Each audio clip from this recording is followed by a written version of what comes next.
Lu ngapain, Bang? Bismillahirrahmanirrahim. Assalamualaikum warahmatullahi wabarakatuh. Perkenalkan, nama saya Ahmad Zulfikar, mahasiswa UBSI cabang Dewi Sartika dengan NIM 64 2004 94. Saya dari kelas 646E31. Di sini saya akan melakukan presentasi dan menjelaskan tentang analisis eh, regresi dan kolerasi berganda. Untuk mempersingkat waktu, saya akan melakukan share screen tentang materi yang sudah saya buat dan penjabarannya. Oke, saya akan melakukan share screen-nya. Baik, di sini ada di slide pertama ada yang namanya correlation.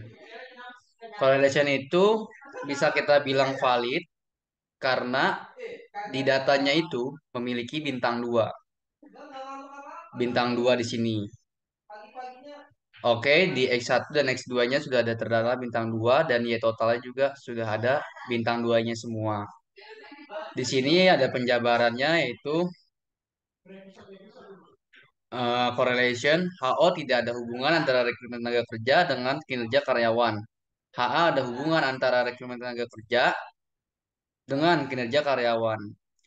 Berdasarkan pengambilan keputusan, HO diterima dan HA ditolak jika nilai signifikan lebih dari 0,5. HO ditolak dan HA diterima jika nilai signifikannya 0,05. Keputusan dari tabel correlation pada output SPSS diperoleh signifikannya adalah 0,0% adalah eh, HO diterima dan HO ditolak jika 0, 0, lebih 0,5. HO diterima dan HA ditolak. Kesimpulan, tidak terdapat hubungan yang signifikan sinergia karyawan presial antara rekrutmen kinerja kerja dengan kinerja karyawan. Nilai R 0,898 belum dapat menunjukkan adanya hubungan antara rekrutmen kinerja kerja dengan kinerja karyawan. Di sini dapatnya dari sini ya, dari X yang pertama di sini. Lalu hipotesis HO tidak ada hubungan antara pelatihan tenaga kerja dengan kinerja karyawan. HA ada hubungan antara pelatihan kinerja dan kinerja karyawan. Dasar pengambilan keputusan HO diterima dan HA ditolak jika nilai signifikannya 0, lebih dari 0,05.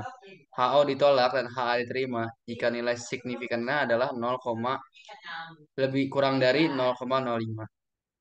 Keputusan dari tabel correlation output SPSS diperoleh signifikannya adalah lebih dari 0,05. HO diterima dan H ditolak. Kesimpulannya, tidak terdapat hubungan yang signifikan sekenaga kerja karyawan, presial antara pelatihan kinerja tenaga kerja dan kinerja karyawan. Nilai R 0,886 belum dapat menunjukkan adanya hubungan antara pelatihan tenaga kerja dengan kinerja karyawan. Nah, ini dapatnya dari X2 yang di sini. Oke, lanjut ke slide yang kedua. Di sini ada yang namanya model summary koefisien. Koefisien kolerasi linier berganda R berdasarkan 0,917. Nah, dapatnya dari sini 0,19.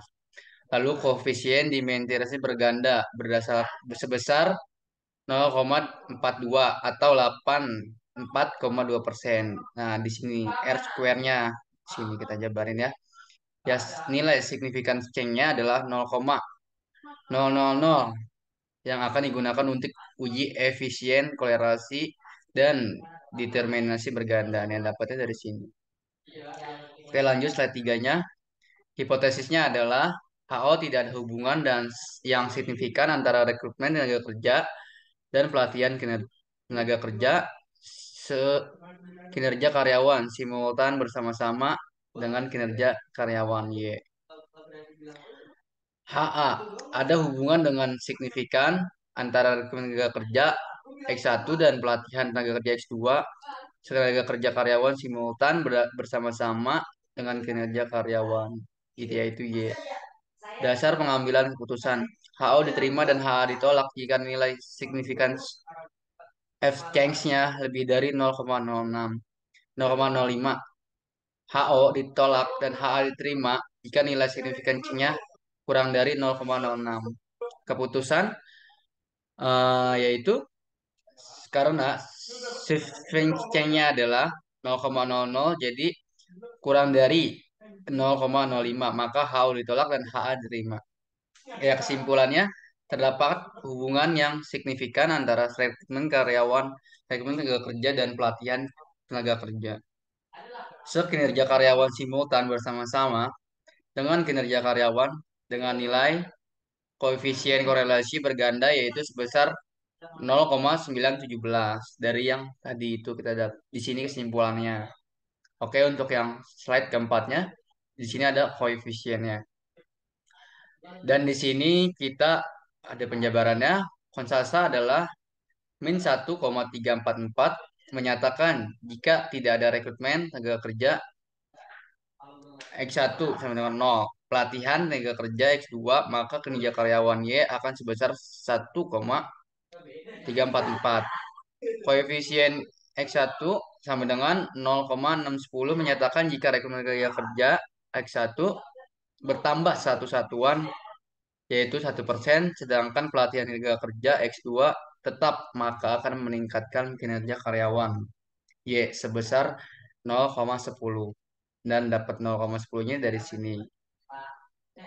Koefisien urgensi X2 0,24 menyatakan jika pelatihan tenaga kerja X2 bertambah satu satuan 1%, sedangkan rekrutmen tenaga kerja X1 adalah tetap, maka akan menurunkan kinerja karyawan Y sebesar 0,24%. 0,24% ya, oke. Di sini juga ada yang namanya tabel ANOVA-nya. Kita akan lanjut dijabarin di slide terakhir yaitu slide 5. Eh, di sini ANOVA-nya sudah dijelaskan juga di keterangan yang di sininya ya. Kita akan lanjut di slide terakhirnya. Hipotesis HO persamaan resergi linear berganda yang terbentuk tidak signifikan. HA persamaan regresi linear berganda yang terbentuk signifikan. Dua, berdasarkan pengambilan keputusan, HO diterima dan HA ditolak jika nilai signifikannya lebih dari 0,05. HO ditolak dan HA diterima jika nilai signifikannya adalah kurang dari 0,05. Yang ketiga adalah keputusan karena signifikan 0,00 kurang dari 0,05, maka HO ditolak dan HA diterima. Kesimpulan yang keempat adalah persamaan regresi linear berganda yang terbentuk yaitu Y sama dengan min 1,344 ditambah HO, 610 dikali 1 dan dikurang 0,245 dikali 2 signifikan. Berikut ini adalah penjelasan dari saya tentang metode eh, analisis regresi dan kolerasi berganda. Ini saya mendapatkan datanya dari yang pertemuan yang apa namanya uji yang korelasi yang pertama kayak gitu. Baik, mungkin sekian dari saya presentasinya eh, pada proyek kedua hari ini. Saya ucapkan terima kasih dan saya juga meminta maaf apabila ada sebuah perkataan yang salah atau sebuah ucapan yang kurang menyenangkan. Ya, untuk pamit diri saya ucapkan Assalamualaikum warahmatullahi wabarakatuh. Terima kasih.